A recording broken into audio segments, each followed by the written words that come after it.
오늘은 법원의 판결과 함께 가짜뉴스와 왜곡 보도가 어떻게 정치적으로 활용돼 왔는지 짚어보겠습니다.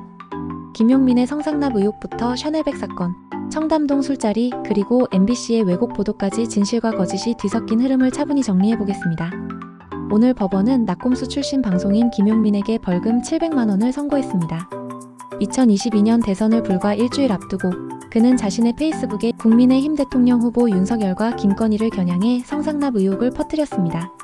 근거는 전혀 없었고 결국 법원은 허위사실 공표와 명예훼손을 인정해 유죄 판결을 내린 겁니다.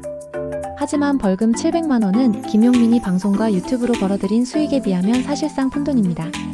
허위 의혹을 퍼뜨려 조회수와 후원금을 챙기고 나중에 적당히 벌금으로 마무리하는 구조는 여전히 가능하다는 것이죠. 이런 허술한 현실이 징벌적 배상제 논리의 명분이 됐습니다. 그러나 이재명이 꺼내든 징벌제는 사실상 보수 유튜버들만 겨냥한 장치로 설계된 듯합니다. 만약 정말 공정하게 시행한다면 김용민이나 김어준처럼 근거 없는 음모론을 퍼뜨리며 수익을 올려온 이들이야말로 가장 먼저 대상이 되어야 합니다. 비슷한 사례는 또 있습니다. 이른바 샤넬백 사건입니다. 김건희가 선물을 받은 건 분명 잘못된 일이지만 그 장면을 의도적으로 기획하고 녹음해 공개한 건 유튜브 매체 서울의 소리였습니다. 최재형 목사가 직접 시계형 녹음기를 차고 등장했고 그 영상은 곧바로 폭로용 콘텐츠로 편집돼 세상에 나왔습니다.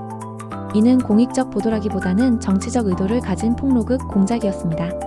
문제는 민주당이 이 사건을 곧바로 정치 공세의 무기로 사용했다는 점입니다. 청담동 술자리 사건도 마찬가지입니다. 2022년 국정감사에서 민주당 김의겸 의원은 윤석열과 한동훈, 김앤장 변호사들이 청담동 고급 술집에서 대규모 술자리를 가졌다고 주장했습니다. 근거로 제시된 건 첼리스트 커플의 녹취였습니다. 그런데 불과 한 달 뒤 당사자가 경찰 조사에서 남자친구를 속이려고 한 거짓말이었다고 자백했습니다. 이후 법원 판결로도 허위임이 확정됐습니다. 하지만 이미 정치권은 이 의혹을 대형 스캔들처럼 활용했고 국민 여론은 크게 흔들렸습니다.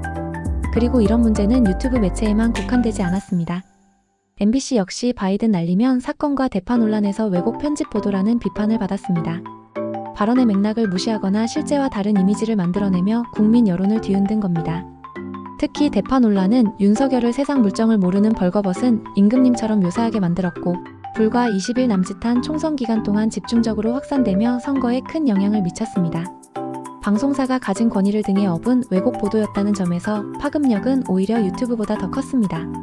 이런 사건들의 공통점은 분명합니다. 거짓을 의도적으로 만들어 영상으로 퍼뜨린 뒤 정치가 그것을 공격의 무기로 활용했다는 점. 언론의 탈을 쓴 매체들이 공작을 꾸미고 정당이 검증도 없이 정치의 영역으로 끌어들인 겁니다. 결국 피해자는 국민입니다. 왜곡된 정보를 보고 판단하고 투표했으며 선거의 공정성은 무너졌습니다. 단순한 유튜버가 아니라 국회의원까지 국감장에서 허위 의혹을 사실처럼 퍼뜨린 건 민주주의 제도권이 거짓에 오염된 순간이었습니다. 표현의 자유는 불편해도 지켜져야 합니다. 그러나 고의로 꾸며낸 거짓은 결코 보호받을 자유가 아닙니다. 김용민의 성상납 의혹, 서울의 소리의 샤넬백 폭로극, 청담동 술자리 허위 의혹, 그리고 MBC의 왜곡 편집 보도까지 모두 그 사실을 보여줍니다. 만약 징벌적 배상제를 도입한다면 첫 번째 대상은 진영을 가리지 않고 이런 거짓을 의도적으로 만들어 퍼뜨린 이들, 그리고 그것을 정치적으로 소비한 세력이 되어야 합니다. 저는 전문가는 아니지만 상식을 깊이 있게 생각하고 싶은 사람입니다. 그리고 함께 생각해볼 만한 주제가 있다면 언제든 제안해주세요. 함께 고민해보겠습니다. 여러분은 어떻게 생각하시나요? 징벌적 배상제, 진짜 가짜뉴스를 막는 장치가 될까요? 아니면 정치적 검열의 도구가 될까요? 여러분의 의견을 댓글로 남겨주세요.